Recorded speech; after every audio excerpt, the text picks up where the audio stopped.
नमस्कार साथियों, मेरा नाम है एसएन भारती और आपका स्वागत है सानवी जीएस चैनल के नए वीडियो में।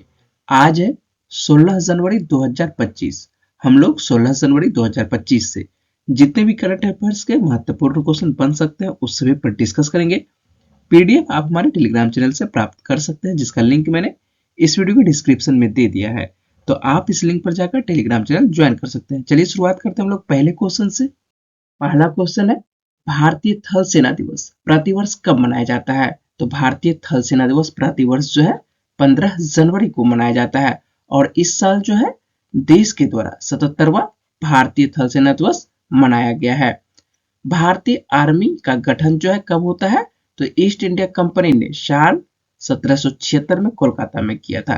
तो आर्मी का गठन कब होता है? तो 1776 में कोलकाता में ईस्ट इंडिया कंपनी के द्वारा किया गया था। इस सेना पर जो है देश की आजादी से पहले ब्रिटिश कमांडर का अधिकार था। साल 1947 में जब भारत आजाद हुआ तब भी भारतीय सेना का अध्यक्ष जो है ब्रिटिश मूल का ही होता था। 2 साल बाद यानी 1949 में आखिरी British commander in chief general Francis butcher ने अपना पद छोड़ दिया और 15 जनवरी 1949 को भारतीय सेना की कमान भारतीय लेफ्टिनेंट जनरल के एम करियप्पा को सौंप दी गई। किसको सौंपा गया? तो भारतीय लेफ्टिनेंट जनरल के एम करियप्पा को सौंप दी गई। और यह जो है दिन भारत के इतिहास की सबसे महत्वपूर्ण घटनाओं में से एक है। यही वजह है कि 15 जनवरी का दिन जो है थल सेना दिवस के रूप में मनाया जाता है। और इस बार थल सेना दिवस का थीम क्या है? तो 2025 में जो है थल सेना दिवस का थीम है समर्थ भारत सक्षम सेना। तो याद रखिएगा, भारतीय थल सेना दिवस 15 जनवरी को मनाया जाता है। और भारतीय वायुसेना दिवस कब मनाया जाता है? तो भारतीय वायुसेना दिवस जो है 8 अक्टूबर को मनाया जाता है। और भारतीय नौसेना दिवस कब मनाया जाता है? तो 4 दिसंबर को मनाया जाता है। तो तीनों सेना दिवस आप लोगों को याद रहना चाहिए। थल सेना दिवस कब? 15 जनवरी को, वायुसेना दिवस 8 अक्टूबर को, नौसेना दिवस 4 दिसंबर को।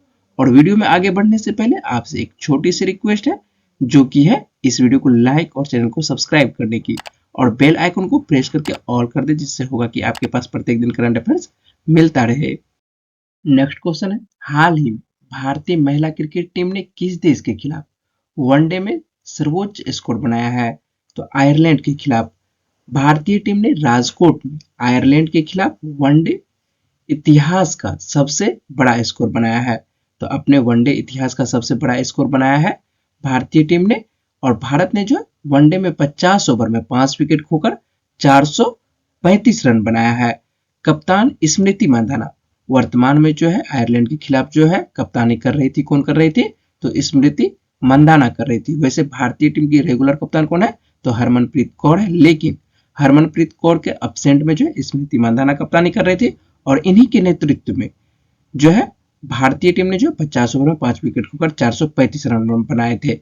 और इसमें स्मृति मंदाना ने जो है 135 रन बनाए थे। और मंदाना जो है सबसे तेज शतक जड़ने वाली भारतीय क्रिकेटर भी बन चुकी है। ठीक है, तो मंदाना ने जो है मात्र 70 गेंदों में शतक बनाया था। तो इस तरह से जो है स्मृति मंदाना सबसे तेज शतक जड़ने वाली भारतीय महिला क्रिकेटर बनी है। और इसके अलावा जो है प्रतिका रावल ने 154 रन की पारी खेली है। बात करें महिला वनडे का सबसे बड़ा स्कोर किसका है? तो न्यूजीलैंड का है। न्यूजीलैंड ने 491 रन 4 विकेट खोकर बनाया था, जो कि 2018 में आयरलैंड के खिलाफ बनाया गया था। यदि बात करें भारतीय पुरुष टीम का, तो भारतीय पुरुष टीम ने जो है वनडे में सर्वश्रेष्ठ स्कोर 418 रन बनाया है, जो कि 2011 में वेस्ट इंडीज के खिलाफ इंदौर में बनाया गया था। पुरुष टीम में सर्वश्रेष्ठ वनडे का स्कोर किसका है? तो सर्वश्रेष्ठ वनडे स्कोर जो है इंग्लैंड टीम का है। और इंग्लैंड ने जो है नीदरलैंड के खिलाफ 50 ओवर में 4 विकेट खोकर 498 रन बनाया था। बात कर ले टी20 का भी, तो टी20 में जो है उच्चतम स्कोर किसका है? तो सर्वश्रेष्ठ जो स्कोर है जिम्बाब्वे टीम का है। जिम्बाब्वे ने 2024 में गाम्बिया के खिलाफ 344 रन 4 विकेट खोकर बनाया था। और यदि बात करें कि भारतीय पुरुष टीम का, तो भारत के द्वारा जो है 12 अक्टूबर 2024 को बांग्लादेश के खिलाफ 297 रन का स्कोर बनाया था, जो कि भारत की तरफ से सर्वश्रेष्ठ स्कोर है। यदि महिला की बात करते हैं टी20 में, तो महिला के द्वारा जो है अर्जेंटीना की महिला टीम जो है चिली महिला क्रिकेट टीम के खिलाफ 20 ओवर में कुल 427 रन बनाया था। ठीक है, तो महिला के द्वारा जो है सर्वश्रेष्ठ स्कोर किसका है? तो अर्जेंटीना का है और टी20 में 427 रन बनाया गया था। यदि भारतीय महिला क्रिकेट टीम की बात करते हैं है तो भारतीय महिला क्रिकेट टीम का जो है उच्चतम स्कोर कितना है? मात्र 217 रन है, जो कि वेस्ट इंडीज के खिलाफ बनाया गया था। तो याद रखिएगा, भारतीय महिला क्रिकेट टीम ने आयरलैंड के खिलाफ वनडे में सर्वोच्च स्कोर बनाया है। नेक्स्ट क्वेश्चन है आईएनएस उत्कर्ष, जिसे हाल ही में नौसेना में शामिल किया गया है, का निर्माण किसने किया है? तो लार्सन एंड टुब्रो के द्वारा किया गया है। लार्सन एंड टुब्रो, जिसको कि शॉर्ट में हम लोग L&T के नाम से जानते हैं, और इसी के द्वारा भारतीय नौसेना के लिए दूसरा बहुउद्देशीय पोत आईएनएस उत्कर्ष लॉन्च किया है। इसका लॉन्च जो है आईएनएस समर्थ के ठीक बाद हुआ है, जिसे सिर्फ 3 महीने पहले लॉन्च किया गया था। आईएनएस उत्कर्ष का लॉन्च जो है रक्षा विनिर्माण में आत्मनिर्भरता बढ़ाने और अपनी नौसेना क्षमताओं को मजबूत करने की भारत की व्यापक पहल का हिस्सा है। और इसको जो है किस शिपयार्ड से लॉन्च किया गया था? तो चेन्नई के पास कट्टुपल्ली शिपयार्ड से लॉन्च किया गया था और नाम आता है लार्सन एंड टुब्रो का। तो इसके बारे में भी जान लीजिए।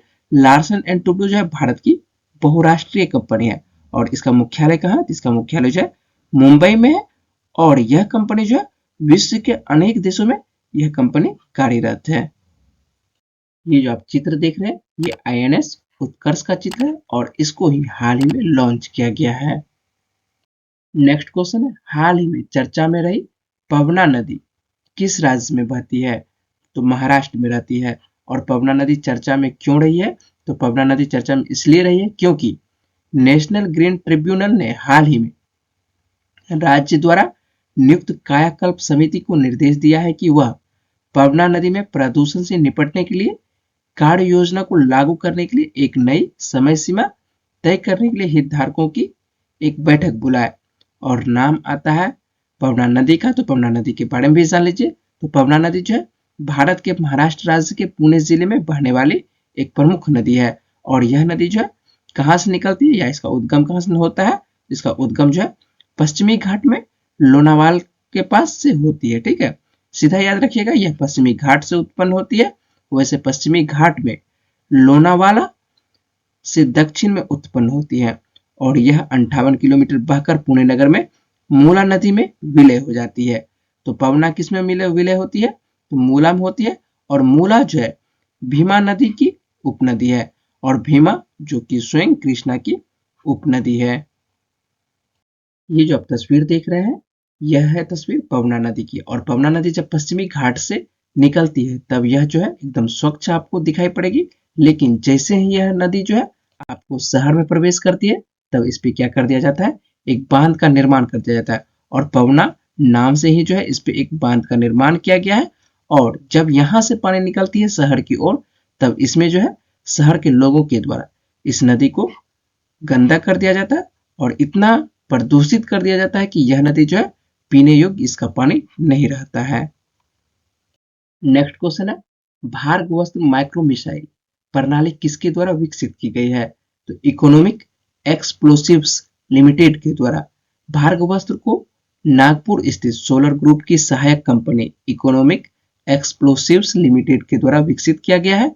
इसे स्वदेशी रूप से डिजाइन और विकसित किया गया है और इसे झुंड ड्रोन हमले के खिलाफ एक प्रभावी कम लागत वाली हथियार प्रणाली के रूप में विकसित किया जा रहा है।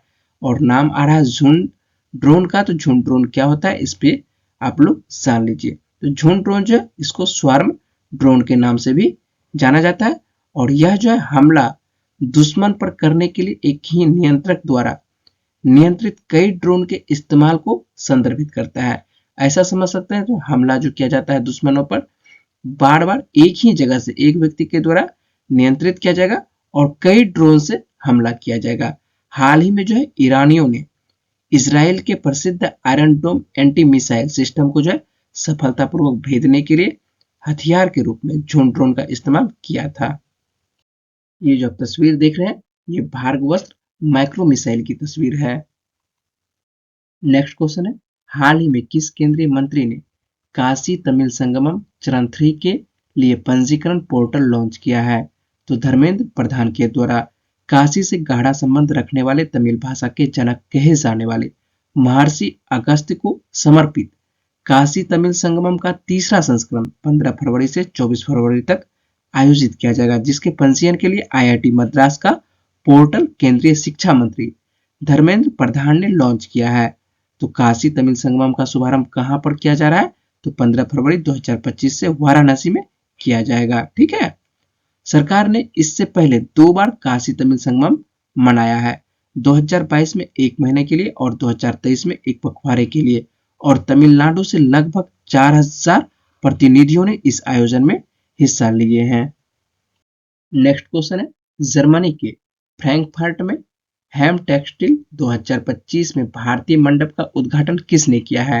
तो केंद्रीय कपड़ा मंत्री गिरिराज सिंह के द्वारा। तो वर्तमान में केंद्रीय कपड़ा मंत्री कौन है? तो गिरिराज सिंह है, और इनके द्वारा ही जर्मनी के फ्रैंकफर्ट में आयोजित हैम टेक्सटाइल 2025 में भारत मंडप का उद्घाटन किया है। इस आयोजन में जो है भारत की उपस्थिति कपड़ा उद्योग जगत में देश की निरंतर बढ़ती शक्ति का प्रदर्शन कर रहा है। ठीक है। और नाम आता है जर्मनी का, तो हम लोग जर्मनी के बारे में भी देख लेते हैं। तो जर्मनी की राजधानी क्या है? तो जर्मनी की राजधानी जो है बर्लिन है, और यहाँ पर जो मुद्रा चलती है, कौन सी मुद्रा? यूरो मुद्रा चलती है। और जर्मनी में जो वर्तमान में चांसलर है कौन है? तो ओलाफ स्कोल्स है। नेक्स्ट क्वेश्चन है, हाल ही में राष्ट्रीय हल्दी बोर्ड का उद्घाटन किसने किया है? तो राष्ट्रीय हल्दी बोर्ड का उद्घाटन जो है पीयूष गोयल के द्वारा किया गया है। वर्तमान में केंद्रीय वाणिज्य एवं उद्योग मंत्री कौन है? तो वाणिज्य एवं उद्योग मंत्री जो है पीयूष गोयल ही है, और इनके द्वारा ही नई दिल्ली में राष्ट्रीय हल्दी बोर्ड का उद्घाटन किया गया है। और राष्ट्रीय हल्दी बोर्ड का मुख्यालय जो है कहां पर होगा? तो राष्ट्रीय हल्दी बोर्ड का मुख्यालय तेलंगाना के निजामाबाद में होगा। और इसके पहले अध्यक्ष कौन होंगे? तो राष्ट्रीय हल्दी बोर्ड के पहले अध्यक्ष जो है पल्ले गंगा रेड्डी होंगे। और यह बोर्ड जो है महाराष्ट्र, तमिलनाडु, आंध्र प्रदेश, तेलंगाना, मध्य प्रदेश और मेघालय सहित 20 राज्यों के हल्दी किसानों को सहायता प्रदान करेगा। और इसका उद्देश्य क्या है? तो उद्देश्य जो है हल्दी की नई किस्मों पर अनुसंधान और विकास को प्रोत्साहित करना, अंतर्राष्ट्रीय बाजारों के मूल्यवर्धन बढ़ाना और हल्दी के स्वास्थ्य लाभों के प्रति जागरूकता बढ़ाना। तो याद रखिएगा, राष्ट्रीय हल्दी बोर्ड का उद्घाटन किसके द्वारा किया गया है? तो राष्ट्रीय हल्दी बोर्ड का उद्घाटन जो है वाणिज्य उद्योग मंत्री पीयूष गोयल के द्वारा किया गया है। नेक्स्ट क्वेश्चन है, हाल ही में किस राज्य सरकार ने 1975 से 1977 में आपातकाल के दौरान जेल गए लोगों के लिए 20,000 रुपये मासिक पेंशन मुफ्त स्वास्थ्य सेवा को मंजूरी दी है? तो उड़ीसा सरकार के द्वारा। आप लोगों को मालूम होना चाहिए 25 जून 1975 से 21 मार्च 1977 के बीच आपातकाल का विरोध करने के कारण सैकड़ों लोगों को देश भर की विभिन्न जेलों में डाल दिया गया था। पेंशन जो है जीवित व्यक्तियों के पक्ष में मंजूर की जाएगी, भले ही वे जेल में कितने भी समय तक रहे हो। और नाम आता है उड़ीसा सरकार का, तो हम लोग उड़ीसा सरकार के बारे में भी जान लेते हैं। तो उड़ीसा की राजधानी क्या है? तो उड़ीसा की राजधानी जो है भुवनेश्वर है, और यहाँ के वर्तमान में जो मुख्यमंत्री हैं कौन है? मोहन चरण मांझी हैं। राज्यपाल कौन बने हैं? उड़ीसा के नए राज्यपाल बने हैं डॉक्टर हरिबाबू कंबमपति बने हैं। लोकसभा की कितनी सीटें हैं उड़ीसा में? तो 21 सीटें हैं, और राज्यसभा की 10 सीटें हैं। नेक्स्ट क्वेश्चन है, परशुराम कुंड मेला 2025 किस पूर्वोत्तर राज्य में शुरू हुआ है? तो परशुराम कुंड मेला 2025 जो है अरुणाचल प्रदेश में शुरू हुआ है। लोहित जिले में बहुप्रतीक्षित परशुराम कुंड मेले का उद्घाटन जो है किसके द्वारा किया गया? तो उद्घाटन अरुणाचल प्रदेश के उप मुख्यमंत्री चौना मेन के द्वारा किया गया है। परशुराम कुंड जो है एक हिंदू तीर्थ स्थल है जो भारत के अरुणाचल प्रदेश राज्य में लोहित नदी के समीप स्थित है। यह जो है एक पवित्र स्थान इसको माना जाता है। और पौराणिक कथा के अनुसार से कहा ऐसा जाता है कि ऋषि परशुराम ने यहाँ पर जो है अपने पाप को धोया था। और नाम आता है अरुणाचल प्रदेश का, तो हम लोग अरुणाचल प्रदेश के बारे में भी जान लेते हैं। तो अरुणाचल प्रदेश की राजधानी क्या है? ईटानगर है। और वर्तमान में मुख्यमंत्री कौन है? पेमा खांडू है। उप मुख्यमंत्री कौन है? तो चौना मेन है। और राज्यपाल कौन है? तो राज्यपाल जो है यहाँ पर केवल त्रिविक्रम परनाइक है। ठीक है। लोकसभा की कितनी सीटें आती है अरुणाचल प्रदेश से? तो 2 सीटें आती है, और राज्यसभा की 1 सीट अरुणाचल प्रदेश से आती है। नेक्स्ट क्वेश्चन है, महिला अंडर 19 वनडे ट्रॉफी के इतिहास में सबसे ज्यादा रन बनाने वाली खिलाड़ी कौन बन गई है? तो इरा जाधव बन गई है। इरा जाधव ने मेघालय के खिलाफ 157 गेंद में 396 रनों की रिकॉर्ड पारी खेली है। अपनी इस पारी में जो है इरा जाधव ने 42 चौके और 16 छक्के भी लगाए हैं। इस पारी के साथ ही इरा जो वुमेन्स अंडर 19 वनडे क्रिकेट में सबसे बड़ी पारी खेलने वाली दुनिया की सबसे पहली खिलाड़ी बन गई है। अपनी पारी में अंत तक जो है इरा जाधव नवाद रही थी। इरा जाधव जो है वर्तमान में 14 साल की है और यह जो है फिलहाल अंडर 15 टीम की कप्तान भी है। तो इरा जाधव जो है फिलहाल मुंबई अंडर 15 टीम की कप्तान है और इसके अलावा वह अंडर 19 टीम में भी शामिल है। इरा जाधव जो है बेहद कम उम्र में अपनी तेजतर्रार रन पारी से सबका ध्यान अपनी ओर खींचा है। ये जो आप तस्वीर देख रहे हैं ये इरा जाधव की तस्वीर है और इन्होंने 157 गेंद में 396 रनों की रिकॉर्ड पारी खेली है। पिछले वीडियो में मैंने आप लोगों से प्रश्न पूछा था हाल ही में नवाब सलाम को किस देश का नया प्रधानमंत्री नियुक्त किया गया है? तो इसका सही आंसर हो जाएगा लेबनान का नया प्रधानमंत्री नियुक्त किया गया है और अधिकांश छात्रों ने इस प्रश्न का जवाब जो है कमेंट बॉक्स में सही दिए हैं। आज का प्रश्न है दिसंबर 2024 के लिए ICC men's player of the month का पुरस्कार किसने जीता है? तो इसका सही जवाब क्या है वो जल्दी से आपको कमेंट बॉक्स में बताना है और मुझे उम्मीद है कि इस वीडियो में मैंने जितने भी इंपॉर्टेंट क्वेश्चन पर बात की है वो पॉइंट्स आपको समझ में आए होंगे। अगर आपको वीडियो अच्छी लगी तो वीडियो को लाइक करिएगा, शेयर करिएगा और अपने दोस्तों को वीडियो के बारे में बताइएगा और चैनल को सब्सक्राइब अवश्य कर लीजिएगा जिससे कि आपके पास प्रत्येक दिन करंट अफेयर्स मिलता रहे। चलिए मिलते हैं आप लोगों से अगली वीडियो में, तब तक के लिए अपना ख्याल रखिएगा, पढ़ते रहिए। वीडियो में बने रहने के लिए बहुत बहुत शुक्रिया, धन्यवाद।